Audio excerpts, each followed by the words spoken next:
bisavô tinham 11 filhos. Sempre que um filho homem casava, o detalhe é isso, o filho homem ele ganhava um pedaço de terra. Aí ele constituía uma família ali, ele fazia a construção dele, fazia uma casinha, o pai ajudava, né, que era o nosso bisavô, no caso o Cândido Goulart, e ele constituía uma família ali. E essas famílias sempre interagiam entre si.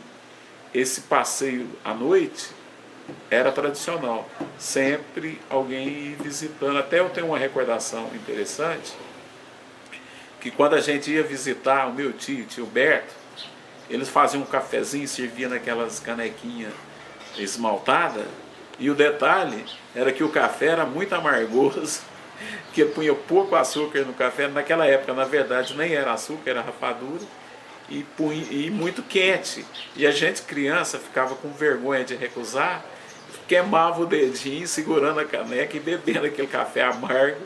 Lógico, tinha um acompanhamento sempre de um pão de queijo, um biscoito, que era a tradição daquela época. Esse é um fato que eu queria narrar. Outro fato, na mesma comunidade, por exemplo, não tinha açougue naquela época. Sempre que um matava porco, ele mandava um pedaço de carne para o vizinho. E essa troca era recíproca. Quando o outro matava o porco, ele também devolvia essa gentileza. Então é tipo 2, 3 quilos de carne que sempre matava, porque só matava o porco quando a gordura terminava, porque toda a comida era feita na banha de porco. Não tinha o costume de matar vaca. Na verdade, as vacas eram criadas para dar leite, os bezerros amansados para servir de carne de boi, alguns vendidos para comprar terra, adquirir alguma coisa. O costume que eles tinham era carne de porco. Dificilmente eles comiam carne de vaca. E galinha, né? Frango, caipira, isso. Todo domingo tinha a tradição de matar um frango caipira. Todo domingo tinha frango caipira.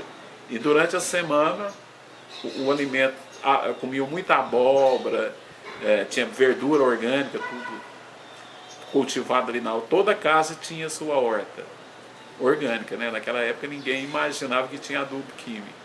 Na verdade são as quitandas, né, que precisavam até ser resgatadas. Acho que eu tenho uma tia ali que tem um monte de receitas, seria interessante você conversar com ela para resgatar.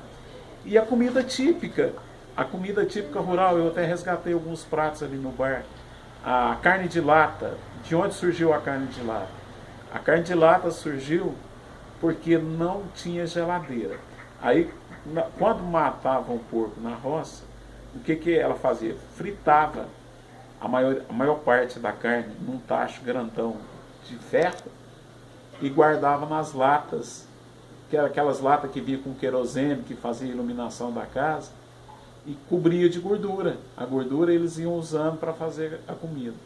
E a carne ficava lacrada, porque a gordura talhava, não entrava bactéria nem nada. E aquela carne ficava extremamente saborosa. E hoje existe a carne de lata, a carne de panela. É a famosa carne de lata. Eu acho que o que mais marcou na gastronomia, aquilo eles fritavam até o fígado do porco e punha ali dentro.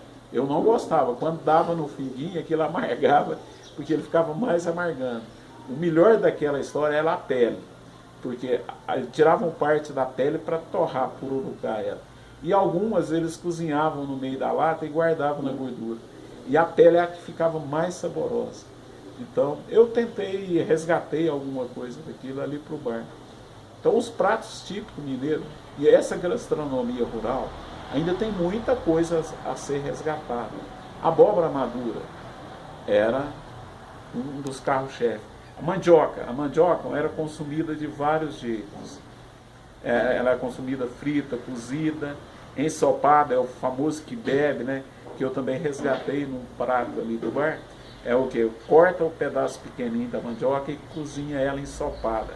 Dá aquele caldinho grosso, delicioso, com aqueles pedacinhos molinhos da mandioca. Então a gastronomia rural é muito rica. E o frango caipira, então? Eu acho que é o carro-chefe da gastronomia rural, é o frango caipira, que era tradicionalmente matado aos domingos. Tem a galinha feita no meio do arroz, porque quando o galo estava muito velho, eles matavam ele demorava a cozinhar muito, e eles costumavam jogar na panela, e quando ele estava terminando de cozinhar, jogavam arroz. ali junto. E aquilo ficava maravilhoso. Era um prato fantástico. Daí surgiu a galinha com arroz. Também, que hoje o pessoal... Mas galinha com arroz, para ficar perfeita, tem que ser a galinha caipira. E feita junto com o arroz. É um dos pratos mais tradicionais e que eu mais gosto. O queijo, por exemplo, tem essa tradição do queijo da canastra, desse queijo curado.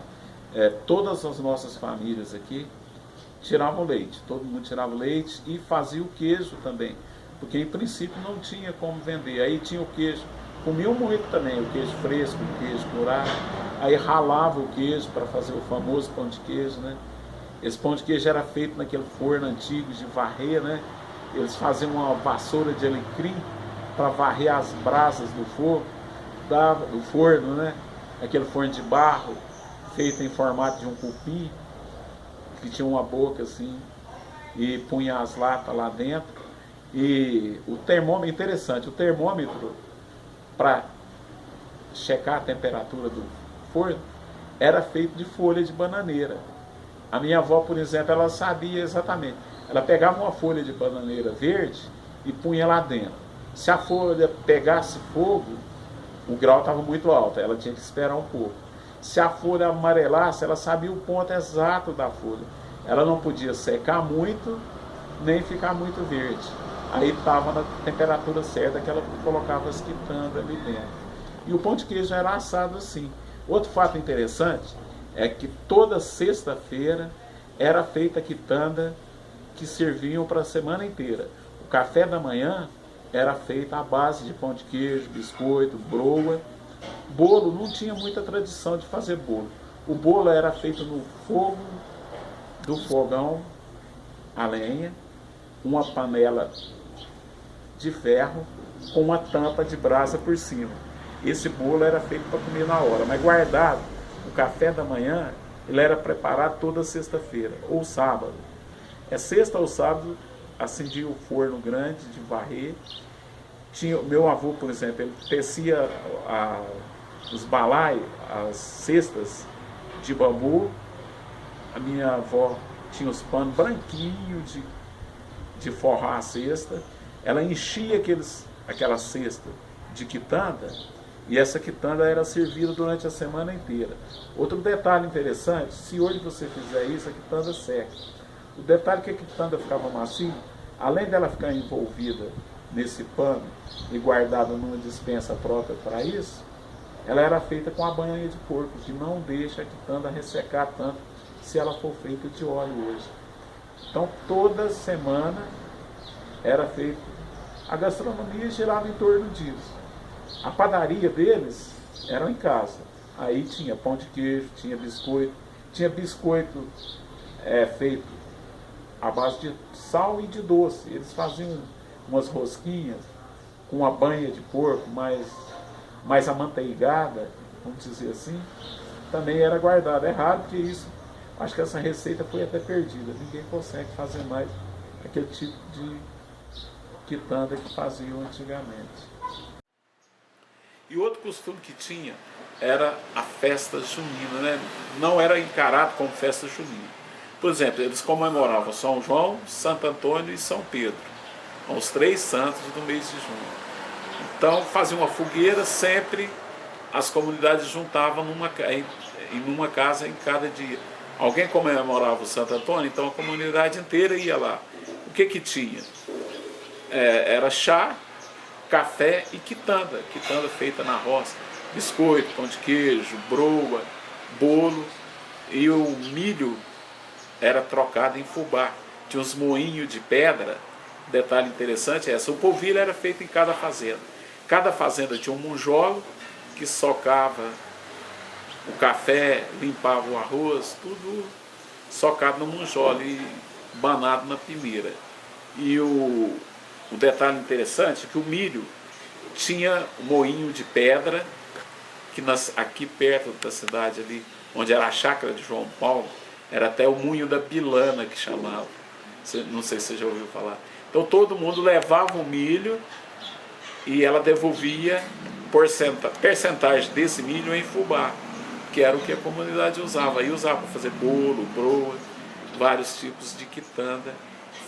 A quitanda era feita de polvilho e de fubá, mas o fubá de milho que colhiam nos sítios e eram levados nesse moinho, o moinho da Bilana, é até famoso, o pessoal mais antigo conhece esse moinho. Era onde hoje está sendo feito um loteamento na chácara de João de Paulo. Lá funcionava um moinho de pedra, onde todo mundo levava o milho para trocar em fubá.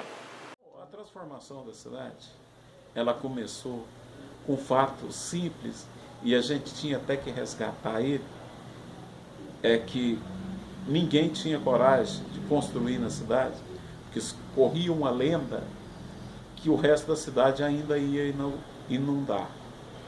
Aí quando tinha um prefeito, João de Paulo, ele fez uma coisa muito interessante. Ele foi lá em Furnas e conseguiu que Furnas explicasse que o dique que tinha sido feito era esse, que estava pronto, que não ia acontecer mais inundação. Aí o que ele fez? Ele fez um boletim explicando esse fato e distribuiu na cidade. Inclusive, eu acho que se a gente pudesse resgatar esse boletim que o João de Paulo fez, a partir desse boletim, a primeira casa que foi feita na cidade foi do meu pai. E a primeira, e junto com ela, foi construída uma do Joninha, que é dos Jonas. Os dois criaram coragem e construíram a casa onde eu resido. Depois que o prefeito espalhou, acabou com o boato que a cidade ainda seria mais inundada. Foi um fato marcante e que promoveu o crescimento da cidade e que me marcou foi esse. Esse boletim eu ainda gostaria de resgatar ele.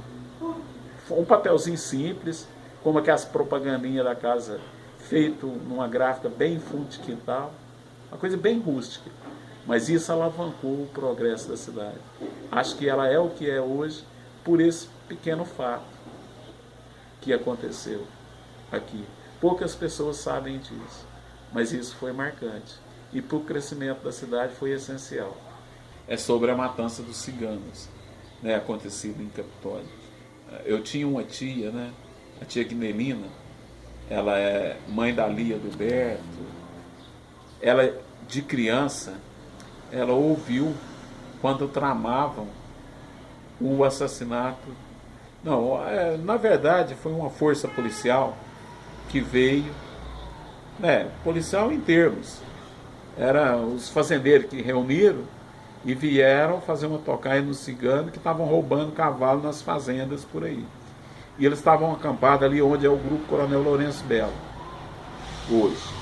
Então eles vieram, a minha tia estava numa venda, outro fato acontecido na casa de São Vicente, que lá não era mais, lá era na verdade um armazém nessa época. E ela chegou lá para comprar alguma coisa para a mãe dela e ouviu eles comentando que iam fazer um cerco no cigano lá. Até pediu ela para não contar para ninguém, que no outro dia de manhã eles iam fazer o cerco lá e para pegar o cigano. E na verdade eles assassinaram o cigano, né? Juntaram um monte de fazendeiro que veio de lá e trocaram o tiroteio com o cigano e mataram. Mataram mulheres, algumas crianças escaparam. Inclusive, no outro dia de manhã, pediram o carro do meu bisavô para carregar os cadáveres que tinham ficado lá. Aí meu avô falou, até meu avô, que era o Josino, era um menino, tipo 12 anos, era o candeeiro. Ele falou, não, eu empresto o carro, pode levar, mas o menino não vai, porque é uma cena muito forte para ele ver. E nesse carro levaram para a casa do meu avô 2 crianças que sobreviveram a esse massacre. E a minha bisavó adotou elas. E elas ficaram lá, né? Ela cuidou delas, eram crianças de 7, 10 anos. E ela cuidou delas. Aí os parentes dos ciganos passaram algum tempo, eles vieram resgatar essas crianças. E a minha bisavó não queria entregar essas crianças. Até tem um primo meu que lembra de estar sentado na mesa com as 2 meninas, uma de cada lado.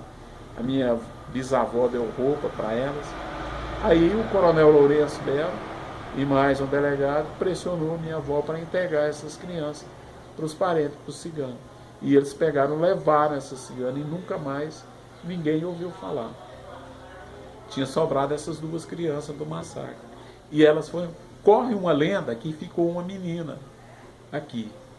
Eu não sei se é lenda ou verdade. Parece que é verdade. Que ficou uma menina escondida em outra casa e que ela foi criada aqui.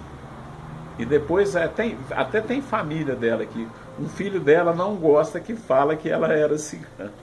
Mas existe uma lenda que ela foi descendente desse cigano que ficou aqui e constituiu família. Hoje ninguém deles moram aqui, mas a gente conhece esse pessoal que parece que ficou uma